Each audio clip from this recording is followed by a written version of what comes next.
उनकी मानसिकता को बदलेंगे। Am I right? अब अगली बात पर मैं आता हूं दोस्तों।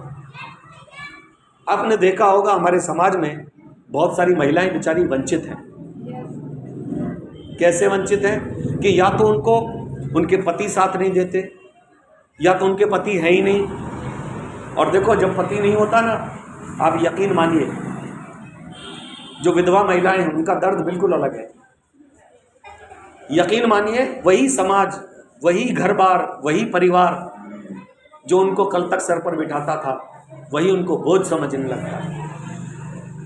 और ऊपर से अगर महिला पढ़ी लिखी भी ना हो और सक्षम भी ना हो तब तो वो पक्का बोझ बन जाती है और उसका कोई साथ देने वाला नहीं होता। और उसकी इज्जत से तो खिलवाड़ हो ही सकता है, साथ में उसके पास खाने तक का कोई साधन नहीं होता। तो इसलिए हम इस एनजीओ पर उन विधवा महिलाओं के पुनर्वसन की कोशिश करते हैं, उनको मदद करते हैं कि भाई अगर आपके पास कोई स्किल्स नहीं है तो आप यहाँ आइए, हमारे पास से वो स्किल सीखिए और अपने पैरों पर खड़े होइए, आत्मसम्मान के साथ अपनी रोजी रोटी कमाइए। अगर आपके बच्चे हैं तो इज्जत के साथ अपने बच्चों को पालिए और अपनी इज्जत को भी सुरक्षित रखिए।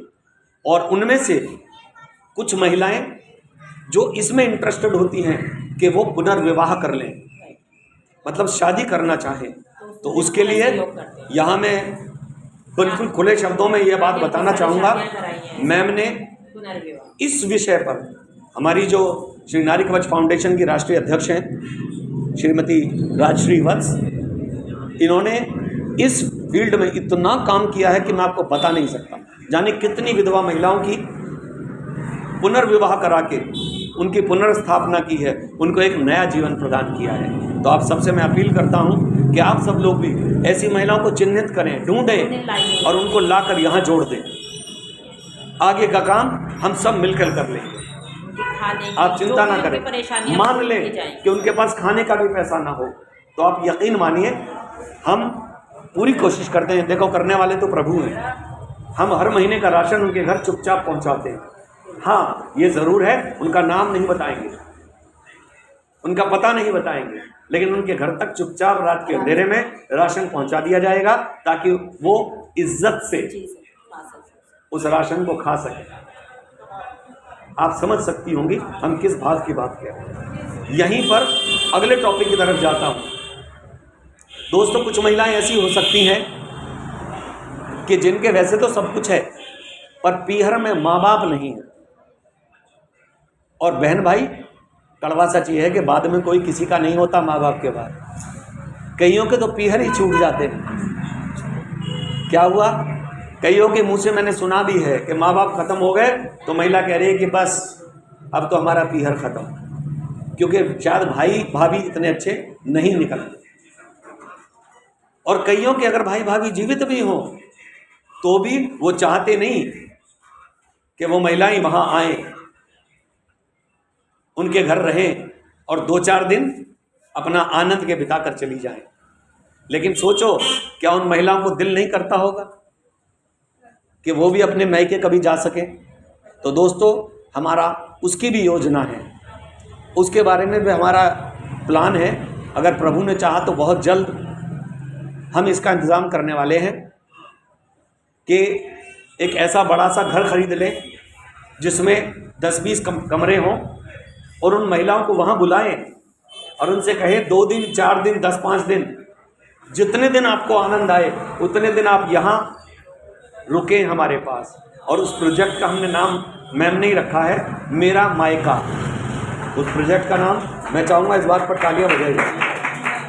उस प्रोजेक्ट का नाम मेरा मायका है। आप देख रहे हैं मैम का कितनी भावना से जुड़ा हुआ ये प्रोजेक्ट है कि वो खुद आंसुओं से रो रही हैं इस बात पर, आप सब देख सकते हो। तो हम ऐसे ऐसे सामाजिक कार्यों को यहाँ से चला रहे हैं, संचालित कर रहे हैं, लेकिन इसमें हम पूरे समाज को अपने साथ में जोड़कर उनके सहयोग के साथ ये काम करना चाहते हैं। क्यों? ताकि सबको एक दूसरे की सपोर्ट की, एक दूसरे को सहारा देने की भावना आ सके। तो मैं उम्मीद करता हूँ इस विषय पर भी हम सब मिलकर काम करेंगे कि अगर किसी गरीब, असहाय, मजबूर लाचार महिला या बेचारी विधवा महिला को देखेंगे तो उनको लाकर यहाँ जोड़ेंगे।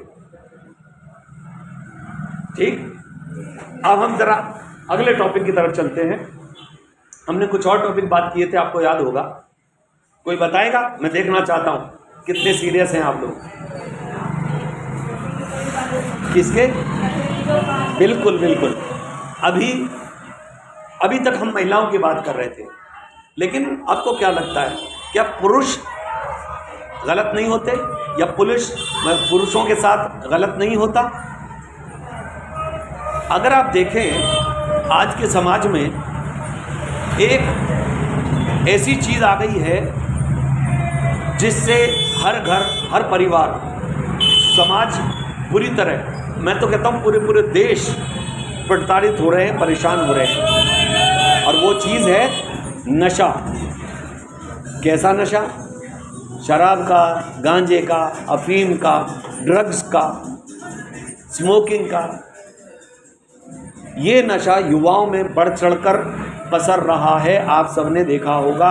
और मैं उम्मीद करता हूँ हर घर, हर परिवार में कम से कम एक व्यक्ति इस नशे की आदत में लिप्त हो चुका है।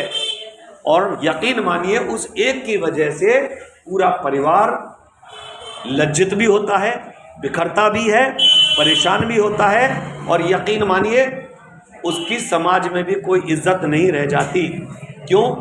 क्योंकि नशे की लत में पड़कर युवा सबसे पहले अपने नशे की लत को पूरा करने के लिए पहले अपने घर में चोरियां शुरू करते हैं, फिर आस पड़ोस में चोरियां करते हैं, और फिर कई बार तो ऐसा होता है इतनी बड़ी बड़ी चोरियां कर डालते हैं कि फिर पुलिस केस बनते हैं, आपस में मार धाड़ होती है, कोर्ट कचहरी होते हैं और वो जेल चले जाते हैं, लेकिन अपने नशे की लत को छोड़ नहीं पाते। तो हमारी संस्था इस पर भी बढ़ चढ़कर काम कर रही है, और अब से नहीं, बहुत पहले से हम काम कर रहे हैं कि हम उनका पुनर्वसन करते हैं, उनको नशे की लत उनकी छुड़वाते हैं। कैसे छुड़वाते हैं? कि उनको यहाँ बुलाते हैं, उनकी पहले काउंसलिंग करते हैं। यकीन मानिए दोस्तों, सबसे बड़ी कमी हमारे समाज में है लैक ऑफ कम्युनिकेशन, मतलब बातचीत की, वार्तालाप की कमी। आपने देखा होगा हम परिवारों में भी आपस में एक दूसरे से वार्तालाप ज़रा कमी करते हैं। हाँ, मोबाइल पर चैटिंग कर लेंगे, मोबाइल पर, सोशल मीडिया पर हम समय बिता लेंगे। सोशल मीडिया पर हमारे 5000 दोस्त हो सकते हैं, पर पता लगा घर के 5 मेंबर हमारे दोस्त नहीं हैं। अगर मैं गलत कह रहा हूं तो आप बता दीजिए।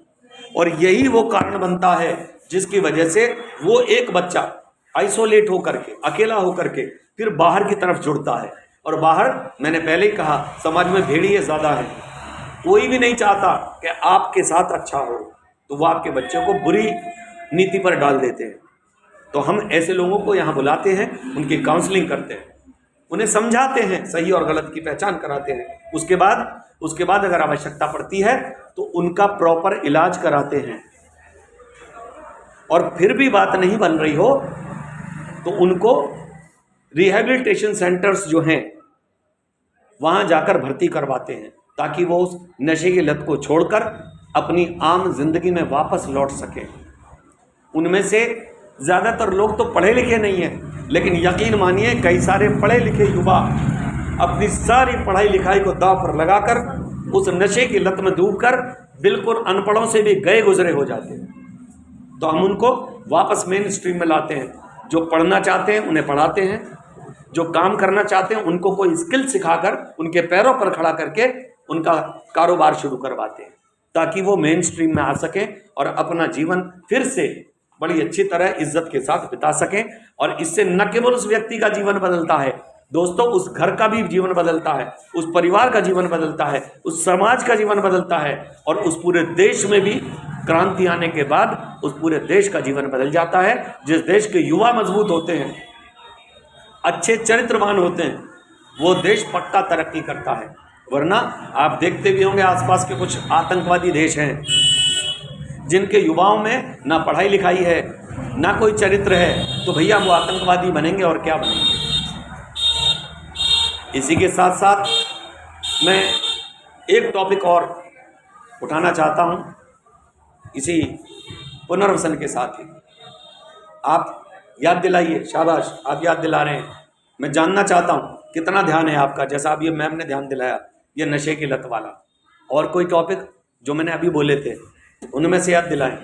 मैं ये देखना चाहता हूँ आप कितने जागरूक है, कितना ध्यान है आपका टॉपिक की तरफ। बोलिए, अभी भी कुछ टॉपिक रह गए कवर करने के लिए, बताइए।